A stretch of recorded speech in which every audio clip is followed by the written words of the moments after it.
нэрийг тунгалаг гэдэг би хөдөө аж ахуй их сургуулийн суурь боловсролын төвийн хүмүүнлэгийн ухааны тэнхимд багшилдаг. Миний заадаг хичээл бол Монголын түүх, соёл, ёс заншил хичээл юм. Түүх гэдэг бол ард түмний ой санамжим гэсэн үг байдаг. Мөн аливаа ард түмнийг, аливаа үндэстнийг мөхөөе, доройтуулъя гэвэл түүхийг мартуул гэсэн үгч бас байдаг. Тэгэхээр энэ ой санамжин дотор бол сайн ч байдаг, муу ч байдаг, мөн бахархал, омогшил бүгд л багтжээдэг. Тэгэхээр энэ ой санамжийг байн эргэн сануулж, сэргээж, сануулж авахгүй бол мартдаг, бүдгэрдэг. Мэргэжлийг эзэмшсэн хүний хувьд би энэ ой санамжийг сануулж авах, түүхийг сурталчлах, үнэн сурталчилж байхыгаа бол өөрийнхөө журамт үүргийг, бахархалт үүргийг гэж боддог. Тийм ч учраас хүмүүнлэгийн ухааны тэнхимийн хажууд орон нутаг судлал, угсаатны зүйн бичил номын сан байгуулсан юм а.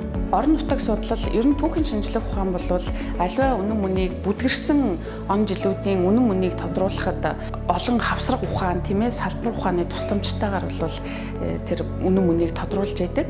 Энэ салбар хавсрах ухаануудын нэг нь орон нутаг судлал юм байгаа.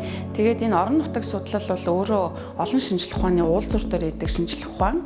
Мөн түүхэн орон нутаг судлал гэдэг бол харьцангуй бас сүүлийн үед хоцрогдоод байгаа ийм салбар юм байгаа.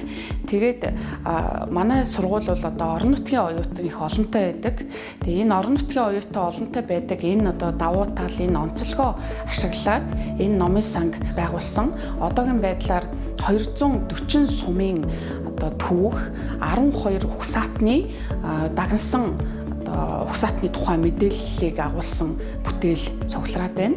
Эдгээр зохиол бүтээлүүд дээр болохоор зэрэг яадгүй гэвэл тэр үх түүхээ судлах гэсэн, өөрийнхөө үндэс угсааг мэдэх гэсэн, ургийн бичгээ бичих гэсэн багш оюутнуудтай бас үйлчлэх, тэд нартай энэ номыг түгээх, мэргэжлийн зөвлөгөө, тусалцаа үзүүлэх ийм зорилго бол агуулсан юм а. Одоогийн байдлаар манай энэ бичил номын сангаар 12 багш, 42 оюутан үйлчлүүлээд байгаа. Бичил номын санг би өөрийнхөө хүчээр ч юм уу хийчээгүй. Энийг байгуулахад бол суурь боловсролын төв, хүмүүнлэгийн ухааны тэнхим бол маш их дэмжлэг тусалцаа үзүүлсэн.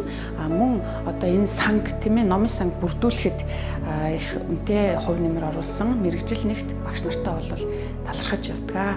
Ингээд хөдөө аж ахуйн их сургуулийн нийт сургууль хүмүүжүүлэгч багш нартаа багш нарын баярын мэндийг хүргэе.